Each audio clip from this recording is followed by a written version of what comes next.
There are moments in life when solitude stops being a refuge and becomes a verdict not handed down by society, but by your own soul. The empath who walks alone is not a social anomaly, nor a broken introvert who failed to fit in. This is something far deeper, the result of a long, invisible battle waged within the unconscious, a struggle between sensitivity and survival, between perception and participation. The danger, if it can even be called that, doesn't lie in their isolation. It lies in what has already been absorbed, contained, and fortified inside them. An empath does not choose to walk alone lightly. Their nervous system, finely tuned to the moods and needs of others, reaches a point of saturation. Before silence, there was listening. Before absence, there was Once, they carried too much of what did not belong to them, the unspoken emotions of others, secrets they never should have held, fragments of lives they never lived. Until the boundary between self and other began to dissolve, they gave and absorbed endlessly.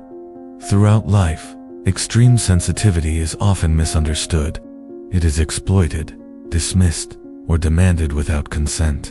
An empath grows up as the emotional regulator, the silent mediator, the one who feels tension before words even form. Over time, this role hardens into a persona, attentive, kind, available.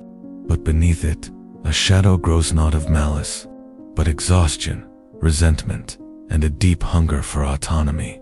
When such a person eventually withdraws from friendship, social bonds, even casual companionship, the world misreads it as coldness, arrogance, or emotional damage. But the psyche knows the truth. This is not collapse, it is contraction. Energy that once poured outward now turns inward. It is not narcissism. It is necessary self. They are no longer governed by the unconscious need to be liked, needed, or understood. Crossing this threshold is rare. To remain alone, when capable of connection, demands far more courage than blind attachment. Chosen. Solitude born from discernment is a rare and formidable state. It is dangerous not in the sense of harm, but as a form of immunity. The empath who walks alone unsettles projections. They do not conform to roles imposed by others. They will not soothe anxieties that are not theirs. They do not offer their psyche as a container for the unresolved conflicts of those around them. Their presence, if granted, is measured, conscious, and reserved for those capable of receiving it without exploiting it. Their dreams are often filled with abandoned houses, empty temples, or solitary watchtowers overlooking endless landscapes. These are not symbols of deprivation, they are symbols of vigilance. Their psyche has climbed to higher ground. The tangled emotional village of the past is left behind. What remains is perspective, height, and silence. And silence is never empty, it is dense with meaning, through repeated pain. They have learned the cost of proximity without boundaries. Connections once promised reciprocity but demanded symmetry instead. Each bond required more feeling, more carrying, more forgiveness.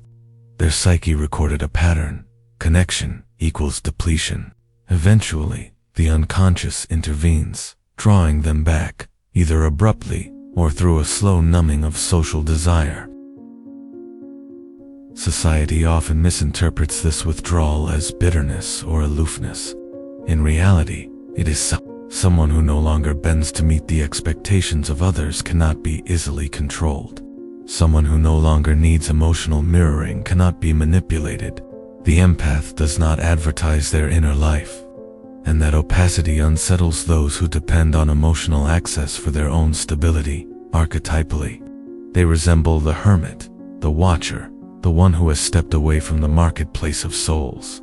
Unlike ascetics driven by idealism, the empath withdraws because they have tasted too much of the world's emotional undercurrents. They have ventured into the collective unconscious not theoretically, but experientially, and their nervous system knows the permeability of human boundaries. This is not a permanent state or a final destination. It is a psychic winter, a period of reconfiguration, where the self strengthens around a more resilient core. But in this interval, something irreversible occurs. Connection becomes optional. Love becomes a choice. Presence becomes intentional. Once this realization sets in, the psyche cannot return to its earlier innocence. Approach such a person without expectations. They will not perform intimacy on demand, bleed to prove sincerity, or rescue you simply because you are near. What they offer, if anything, is deliberate, calibrated, and reserved for those who can respect it. To a restrained soul, this may feel like rejection, but it is, in truth, a mark of sanity. When they do allow someone close again, it is never due to charm, chemistry, or shared trauma. It is because the other person does not demand extraction.